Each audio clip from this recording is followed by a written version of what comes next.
Welcome to today's deep dive.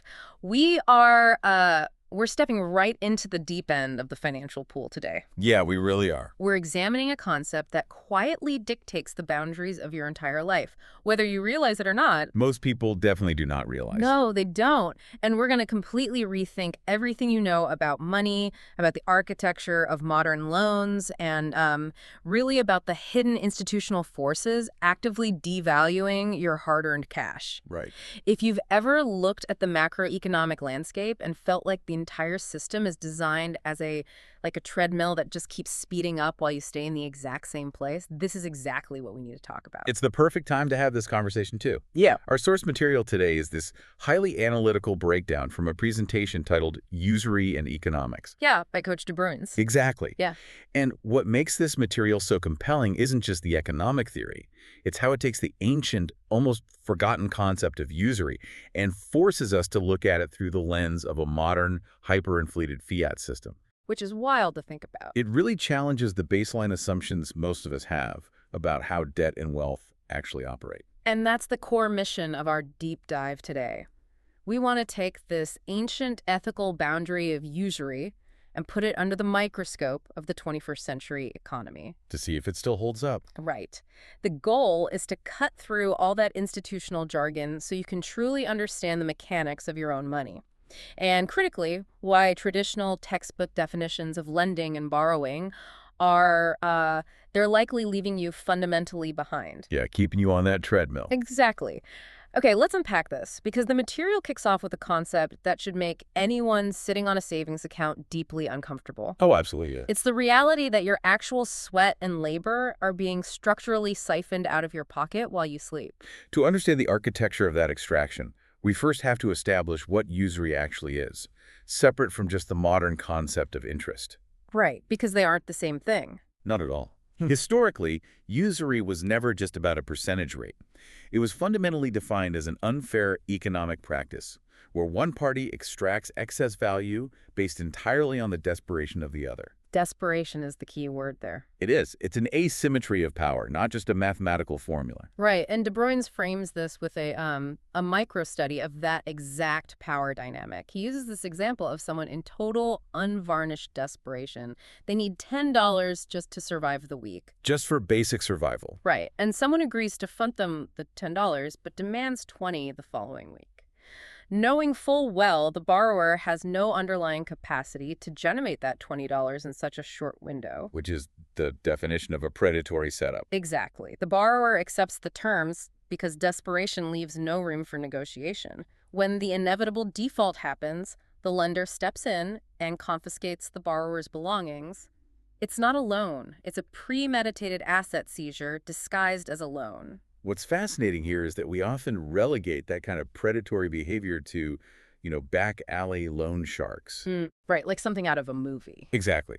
But the reality presented in the material is that this exact mechanism is institutionalized. It operates in broad daylight. Yeah. And it's often facilitated by the legal system itself. The internet cafe anecdote from the presentation perfectly illustrates this. I mean, it's just a brutal story. It really is a perfect microexample. So De Bruins talks about running an internet cafe and getting tangled up with a newspaper advertising agent. He was missold an ad package over the phone, billed significantly more than agreed upon. And because the inflated cost wasn't in his operational budget, he defaulted on the payment. And we should point out the outstanding debt was just $1,000. Right. $1,000. But the system's response was entirely disproportionate. Within a month, the sheriff physically arrived at his business to confiscate tens of thousands of dollars worth of vital computer equipment. All to cover a marginal, heavily disputed $1,000 debt. It's insane. If we look closely at the anatomy of that transaction, you have the business owner pushed into a corner by deceptive practices, committing essentially no crime other than lacking immediate liquidity. Yeah, a cash flow issue. Right. And on the other side, you have an entity utilizing the sheer force of the state to extract 10 or 20 times the value of the original dispute. Because they can. Because they can. The institution makes its livelihood profiting off that exact operational distress. It is a profound imbalance of power. But as we move deeper into the analysis, the focus sort of shifts. It's not just about a few aggressive collection agencies or predatory lenders. No, it goes much wider than that. The critique targets the entire macroeconomic structure we all operate within. The modern economy is essentially described as a framework where your money structurally devalues simply by existing. And this introduces the most pervasive, invisible thief in the room. Systemic inflation. Systemic inflation. Yeah. We all understand the baseline mechanics of inflation, right? Your money today won't buy the same goods next year. Yeah, milk costs more. We get that. But what De Bruyn's highlights isn't just the math of inflation, it's the ethics of it when paired with the reality of human labor. Let's look at the real-world application of that. Say you spend your time, your physical energy, your literal sweat, and you generate $5,000 of value. Okay. You do what society tells you is the responsible thing. You save it. That $5,000 is essentially a battery storing your past labor. I love that analogy, a battery of labor. Yeah, but because of modern monetary policy, the purchasing power of that battery just drains. In a high inflation environment, within a year, the compounding effects might reduce its actual market value by a staggering amount. Oh, easily. You might only be able to purchase roughly half of the tangible goods you could have acquired a year earlier with the exact same numerical amount of money. This raises a critical question about the structural design of our markets.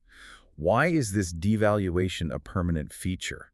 The material offers a sharp perspective, arguing that in our current iteration of global finance, real, tangible goods, real services, and actual human productivity are aggressively undervalued. Which feels backwards. It is. The inflation eroding your savings is largely driven by what the material classifies as fake liquidity.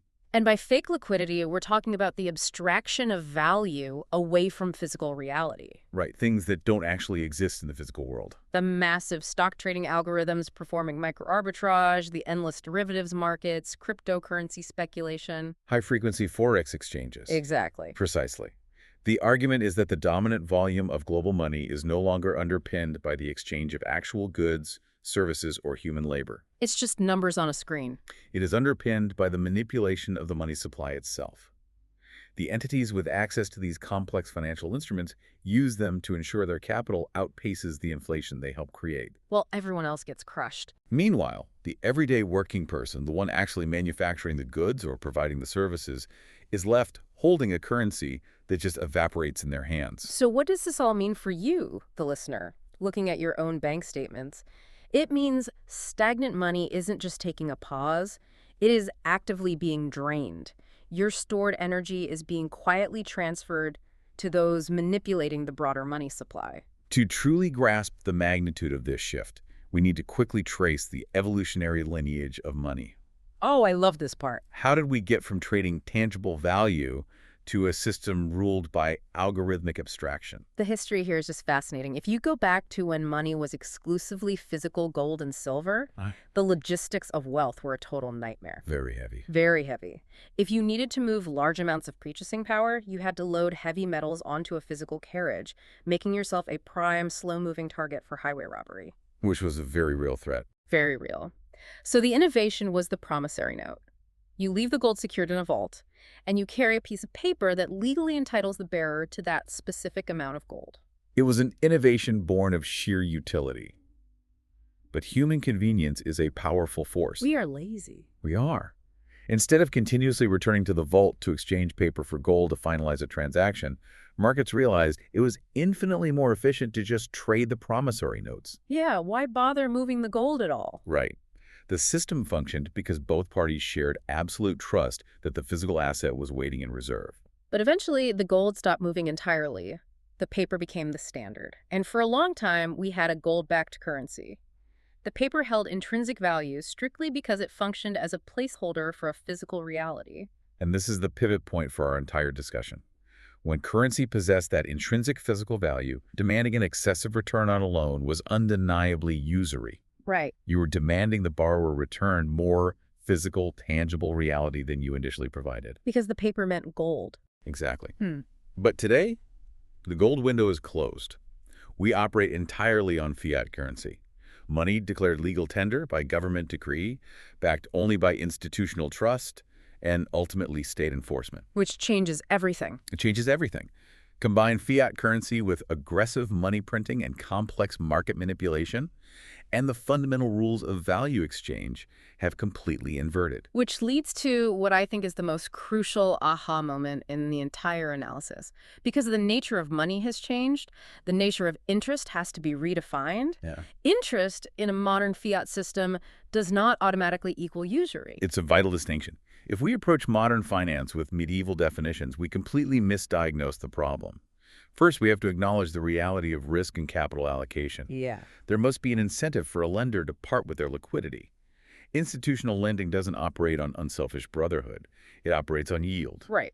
A bank isn't a philanthropic organization. So let's look at the relationship between interest rates and inflation. Let's do the math. If a bank issues a loan and the interest rate attached to that loan is actually below the current rate of inflation, the bank is, in real purchasing power terms, subsidizing the borrower. They are taking a loss on the value of that capital. Exactly. Furthermore, if the interest rate perfectly equals the rate of inflation, it is essentially a value-neutral trade. Yes, the numerical digits the borrower pays back are higher, but the actual purchasing power of those digits is identical to the purchasing power they originally borrowed. Right. In a fiat system, matching inflation isn't a predatory gain. It's simply maintaining the baseline value of the asset. So the obvious question is, where is the ethical line? When does standard mathematical interest mutate back into the predatory concept of usury? That is the million-dollar question. The material suggests it becomes usury only when the interest rate climbs significantly above the rate of inflation, Okay. when it becomes structurally excessive, and most importantly, when it capitalizes on the specific desperation or lack of options of the borrower. The desperation part is key again. It is. If a business takes a loan at a reasonable premium above inflation to expand their operations and generate greater value, that is a functional capital market. Sure. But when an institution charges 30% on a credit card to someone buying groceries, we are back to the textbook definition of extracting value from desperation. So the risk assessment model functions as a structural filter, continually siphoning capital from the working class and funneling it upwards toward established wealth. It's a sobering reality to confront. It is, but what I appreciate about De Bruyne's breakdown is that it doesn't just diagnose the disease. It actively explores potential treatments. On a macro nation-state level, the material points to the concept of returning to a gold-backed currency, Right. arguing that anchoring fiat to a physical asset is the only way to stop the institutionalized theft of inflation. It's worth noting that De Bruyne's points to current geopolitical moves, like discussions within the BRICS nations, exploring the implementation of gold-backed trade settlement. And just to be completely clear to you listening, we are strictly remaining impartial here.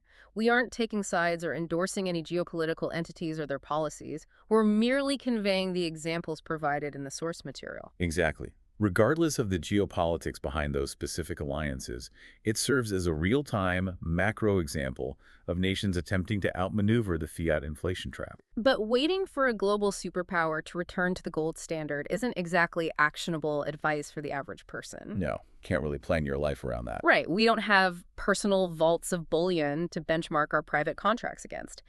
So here's where it gets really interesting. The material suggests a truly fascinating grassroots alternative, benchmarking private agreements against a basket of staples. This is where economic theory meets localized reality. Instead of denominating a loan in a fiat currency that is constantly being devalued, you denominate the debt in the tangible value of everyday essential items. So you build a theoretical basket: bread, flour, wheat, basic agricultural or industrial staples. Things that always have value. Right. If I want to loan you money to start a business, we calculate the current market cost of, say, 100 of those baskets. I hand you the fiat cash equivalent. But our contract dictates that when you repay me, you don't just return the original fiat number. No. You return whatever fiat amount is required to purchase those exact same 100 baskets of staples at the time of repayment. The brilliance of this concept is that it entirely bypasses the central banks and Forex manipulation. Yeah. By pegging the debt to the actual physical economy, things we grow, things we build, you create an organic hedge. It makes a lot of sense. The lenders protected from their capital evaporating via inflation, and the borrowers protected from arbitrary, manipulated interest rate hikes. But hold on, let me push back on this for a second. Hmm? In theory, that sounds incredibly equitable. But practically speaking, how does a modern economy scale this? It's tough. Like, how do you benchmark a 30-year mortgage against the fluctuating seasonal price of wheat? Doesn't that just introduce an entirely different type of commodity market volatility into a family's housing budget? It's a very fair critique, and it highlights the difficulty of localized solutions in a globalized world. The basket of staples concept isn't necessarily designed for complex, multi-decade derivative products like modern mortgages. It's designed as a conceptual framework for direct, peer-to-peer capital allocation. It scales by demonstrating that local communities can establish trust metrics based on physical reality rather than algorithmic fiat. It forces us to ask, what is actually valuable, the paper or the wheat? That distinction between lending money and trading real assets leads perfectly into another major alternative explored in the material: Islamic banking. It operates on a completely different foundational premise than Western commercial banking. Yes, and the stability of the Islamic banking model is actively being studied by traditional financial institutions, particularly in the wake of crises caused by variable interest rate volatility. Let's look at the mechanics of it. Say you want to buy a house that costs $200,000. In the traditional Western model, the bank hands you the liquidity, charges you a variable interest rate, and if global markets panic, your monthly payment might suddenly jump by 30%. Which bankrupts people. All the time. But in the Islamic banking model, detailed by De Boynes, it isn't structured as a loan. It's structured as a commercial trade. The bank actually steps in and purchases the house outright for $200,000. They take ownership. Right. Then they turn around and resell that specific property to you for a predetermined higher price. Let's say $400,000 or $600,000. The critical mechanism here is the fixed repayment schedule. The bank calculates their required profit margin, factors in projected inflation and market risk, and locks in a price. You then pay that fixed amount over 20 or 30 years. Which means your monthly payment is absolute. It is etched in stone, completely insulated from whatever the broader economy does. Exactly. And by restructuring the transaction from a money lending operation into an asset trade, it introduces a concept sorely lacking in standard finance: shared risk. Shared risk. That's huge. In a traditional variable mortgage, the borrower absorbs the entirety of the macroeconomic risk. If inflation spirals, the borrower pays the price. But in this fixed trade model, if hyperinflation suddenly sets in, the bank is the one who functionally loses, Wow. because they are contractually locked in to receiving a fixed amount of depreciating fiat. It forces the institution to share the reality of the economic environment with the individual. That concept of shared risk and understanding how modern banking structures actually work brings us to the final and, frankly, the most devastating observation in the entire analysis. We'll call it the rent trap. It perfectly illustrates the real-world generational costs of misunderstanding these systems. De Boynes notes that a significant number of people strictly follow ancient religious or ethical texts regarding money. Which is completely understandable. Of course. But we have to remember, those texts were codified 1,000 years ago, during a period when economies were strictly bound to physical gold and silver. Right. Because they are reading texts designed for a gold-backed world, they interpret the modern financial landscape through that exact same lens. They believe that any and all interest, even a reasonable rate that merely paces inflation, is a violation of divine law or deep ethical principles. So they draw a hard line in the sand. They absolutely refuse to ever engage with a modern bank loan, even for a fundamental necessity like a home mortgage. And we have to look at the practical, systemic outcome of that rigid adherence. By refusing to leverage a reasonable loan to acquire a primary physical asset, they have no choice but to enter the rental market. And here is the tragic, inescapable irony that the speaker points out. And he's candid about being a landlord himself. Yeah. The tenant refuses to touch a bank loan because they view it as unethical usury. But the person they are renting the house from used a modern bank loan to purchase that exact property. That is the trap right there. The renter ends up spending decades of their labor paying off the landlord's bank loan through their monthly rent. The landlord utilizes the modern fiat system to build compounding generational wealth, eventually owning the asset outright. While the tenant builds nothing. Exactly. Meanwhile, the renter's rigid ethical stance ensures they build zero equity, virtually guaranteeing that their children will be born into a system where they, too, are forced to rent. If we connect this to the bigger picture, it is the ultimate encapsulation of De Boynes' core thesis. You simply cannot blindly apply ancient economic rules to a system driven by modern fiat mechanisms and central bank inflation. It just doesn't translate. Doing so doesn't make you morally superior. It leads to your own deliberate, systemic economic disenfranchisement. His plea is that individuals must seek out and consult experts who deeply comprehend both realities. You need both sides of the coin. Exactly. Those who respect the historical, ethical boundaries of fair play, but who possess a rigorous, unromanticized understanding of how fiat currency, inflation, and modern capital markets actually extract value. It is an incredibly powerful paradigm shift. We have covered a massive amount of ground today. We traced the philosophical evolution of money from physical gold in a vault to abstract digits manipulated by algorithms. It's been a journey. Truly, we unpacked the uncomfortable reality of how inflation acts as an active, invisible tax on your past labor. And, most importantly, we broke down why understanding the nuanced difference between mathematically necessary interest and predatory, modern usury is absolutely critical for your financial survival. It completely reorients how you view the numbers shifting in your accounts. And I want to leave you with a final thought to mull over, building on the concept of the basket of staples. Let's hear it. If the true underlying value of our economy is based on tangible goods and human labor rather than manipulated paper currency, what specific skills or tangible assets do you currently possess that would completely retain their value even if paper money disappeared tomorrow? Oof. That is the exact question you need to be asking yourself today. Thank you for joining us on this deep dive. Keep examining the systems around you, keep questioning the mechanics of the transactions you make every single day, and we will catch you next time.